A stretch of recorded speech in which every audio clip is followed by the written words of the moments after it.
Hi folks, thank you for stopping by the History Digger YouTube channel. I know many of you have been curious about why I decided to buy a second metal detector for 2024. I currently swing the XP Deus 2, but have recently purchased the Minelab Manticore, the beast. And as many of you may know, I've been using the XP Deus 2 now for some time. It really is a great machine. I've largely been satisfied with the Deus 2. However, there are a few things that are less appealing, both about the detector and the XP company, and I'll get to those later in the video. At the same time, I have been watching the rise of the Minelab Manticore, and while it offers some new and potentially exciting features, it too appears to have some less appealing attributes, and I'll talk about some of those today as well. What attracted me to it, maybe some concerns that I have. But let's cut to the chase. Why a second detector?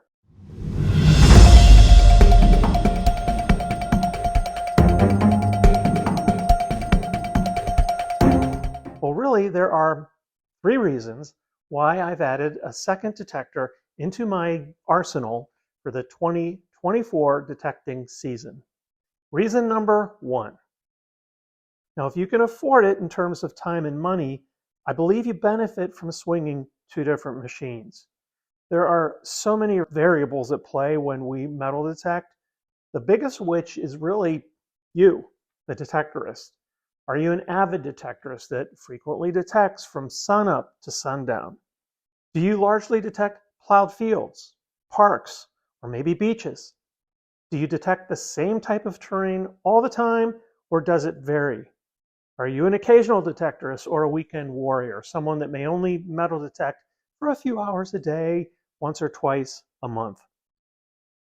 Now, just as we think about location and ground conditions and then modify our detectors accordingly, having multiple high-end detectors affords the opportunity for us to further leverage contrasting technologies and features and ultimately choose the best detector and set of features for a given challenge, a certain location, or type of metal detecting trip.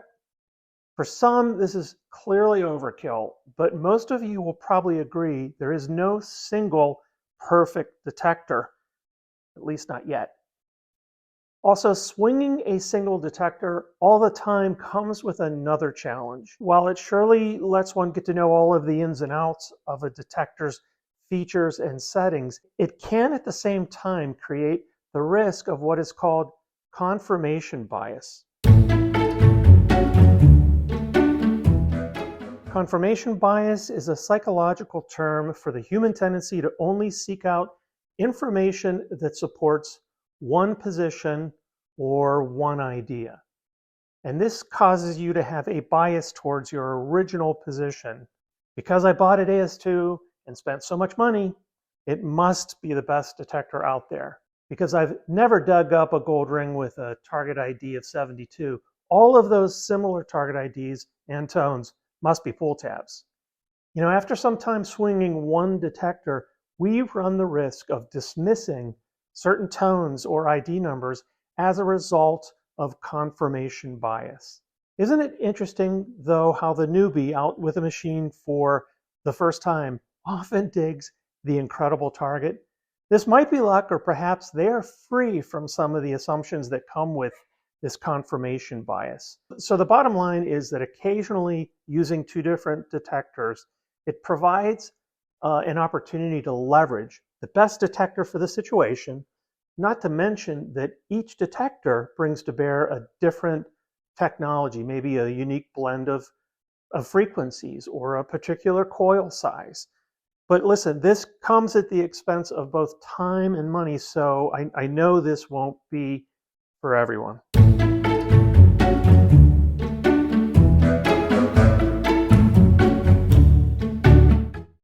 Reason number two, I want to be able to share firsthand knowledge about today's top two detectors.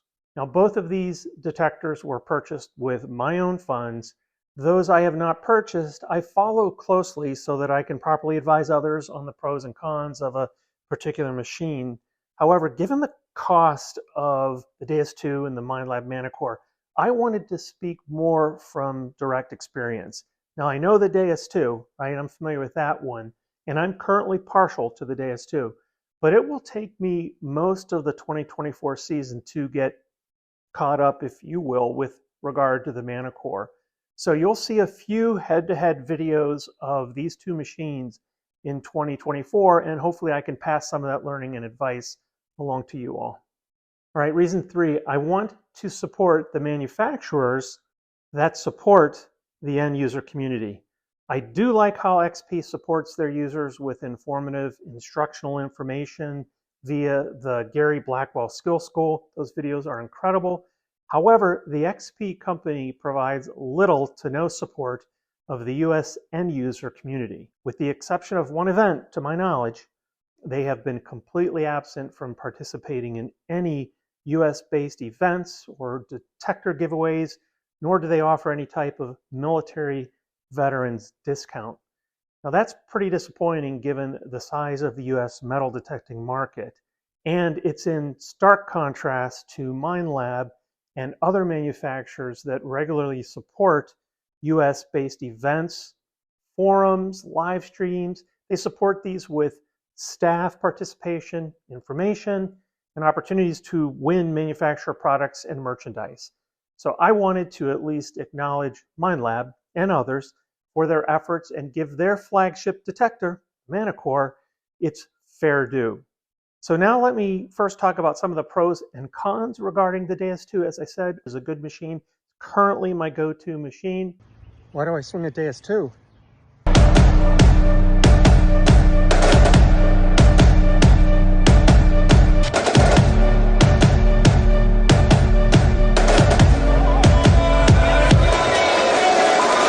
Any more questions? Okay, so let me start with one of my biggest pros of the Deus 2. While I do care how well a detector performs, listen, if it's too heavy or uncomfortable to lug around all day, I'm not going to use it. And ladies and gentlemen, let me tell you, the Deus 2 is by far the most comfortable detector I have ever used. The overall, I'll say, ergonomics of this detector is fabulous. And I attribute a lot of that to its S-shaft design and light weight. Also, this label fast multi-frequency, it is appropriate because this thing, even when using the lowest reactivity settings, is very fast. Now, while you'll want to slow down a bit on what some call your honing swing, you can definitely swing faster on your discovery swings. I am eager to see if the Manticore's processor is an improvement over the Equinox 800 and if it matches that of the Deus 2. I also like how the Deus 2 integrates many of its components. For example, when you turn the detector on and off, the headphones turn on and off. When you turn the pinpointer on and off, the detector turns off to prevent interference. Also, if you choose, you can hear the pinpointer directly through your headphones. And while it's new and I haven't used it much, the control unit also integrates with your mobile device to run the new Go Terrain app. This can help you and a group of friends identify your detecting patterns and record your target IDs via a unique geocoding application. While I first listen to an audio signal before digging, I also refer to the target ID as a backup. But if I can utilize a third feature to help determine if I should or should not dig, I am saving time. I'm increasing my odds of success. That is why I'm intrigued by the Manticore's Target Trace ID feature. Now, this is only somewhat similar to the Deus 2 XY profile. I'll talk more about what's the same, what's different in future videos. But by the way, this is an area where I was a little disappointed with XP's recent 1.1 software update.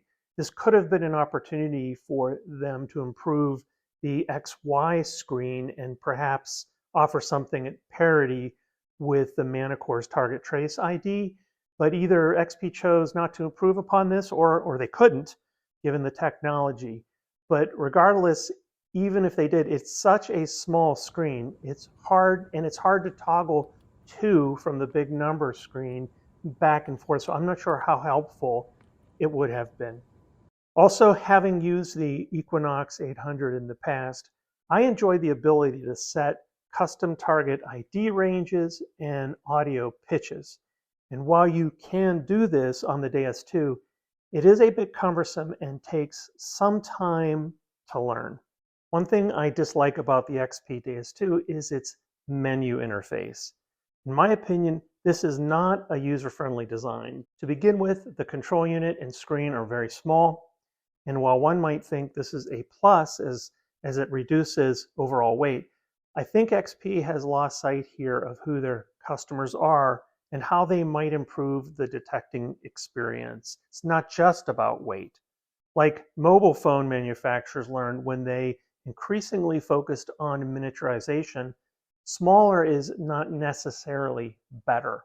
And as someone now in their senior years of my life, I wear reading glasses and I can struggle to see small print, small fonts. And the display on the DS2 is really black and white. It does have a good backlight, but the Manticore has taken a completely different path with regard to a bigger screen, more intuitive menu layout. I do enjoy the fact that XP offers 3 coil sizes for the DS2. However, they are extremely late in offering an elliptical coil. They seem to instead have focused their latest product development efforts on the Extreme Hunter machine. And to me, the only thing extreme about this product is that it has an extremely small niche of potential customers. I wish they would have directed this time and energy more on additional accessories, for example, like the elliptical coil. Overall, I like the XP build quality. It does have a very solid control unit, the telescopic S shaft. I have noticed that the cam locks do loosen over time on the XP Deus shaft. The control unit mount, there is a known problem. This is not the best design in my opinion. Many people have pointed this out to XP, so that is unfortunate. That's something you have to contend with. I am not a fan of the stock headphones that ship with the DS2. These are the WS6 headphones. They're just not comfortable. And while they do offer some additional headphones, I'll point those out here, I don't believe their quality is, at an expected level for a machine that you're paying, well over $1,000. And of course, you have to purchase these separately. I'm intrigued that the Manticore, has made some improvements in those areas, but also in things just like their arm cuff. Their cuff is adjustable, which is appealing, provides hopefully some more comfort, but also the arm cuff stand on the Manticore is much beefier. You'll see though, compared to the DS2 one here, which is, barely serves any function. It's so small. Many people have had to purchase a third-party stand to accommodate that smaller DS2 cuff. Now, one thing about the DS2, if you're not familiar with it, it is a wireless detector. This comes with many positives, trust me. It does come with a few challenges or maybe a few negatives. I very much like how things are integrated, like the headphones and the pinpointer. I've mentioned that already. The wireless feature gives you a greater ease of changing the coils.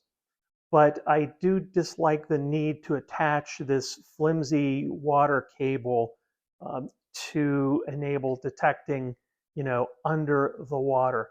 This cable has been known to break, and it only takes 5 minutes. But to be candid, it is just a bit of a hassle. And if you are on a trip, an adventure, and either forget to pack that, or that cable is damaged, you are up a creek without the proverbial cable or paddle, so to speak. But at any rate, I'm hoping that the cabled Manticore performs well on the beach and mineralized ground, as it may become my preferred beach detector.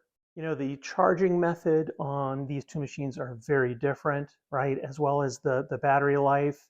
Both of the coil charging clips and the control charging plug on the DS2 can be cumbersome. Some program frequencies also use more battery power and therefore do not provide a full use of the DS2 coils. This causes the need for you to recharge your coils at lunch or to bring an extra coil and swap them out. The overall depth I've experienced with the Deus 2, I mean, I don't want to say it's not deep, right? But to achieve maximum depth, I have had to make a fair amount of adjustments on the machine. And I am hearing, but have not yet proved, that the Manticore is a bit deeper. I do think the Deus 2, the separation's very good. It'll be interesting. I don't hunt in a lot of iron, but I am interested to compare how these two compare with regard to falsing and iron masking, as well as just overall separation. But I am hearing that the Manticore is a deeper machine. We'll see. Okay, well, there you have it. These are the reasons why I like and dislike my Deus 2. And you also now know some of the features of the Manticore that I'm eager to explore and compare between the Manticore and the Deus 2. I will use both of these in 2024, and it remains to be seen which one moving forward will be my go-to machine. I have a few more announcements coming for 2024, so be sure to watch out for those here on the YouTube channel or on the History Digger Instagram and Facebook pages. So as always, thanks for watching and happy digging. It's the final countdown.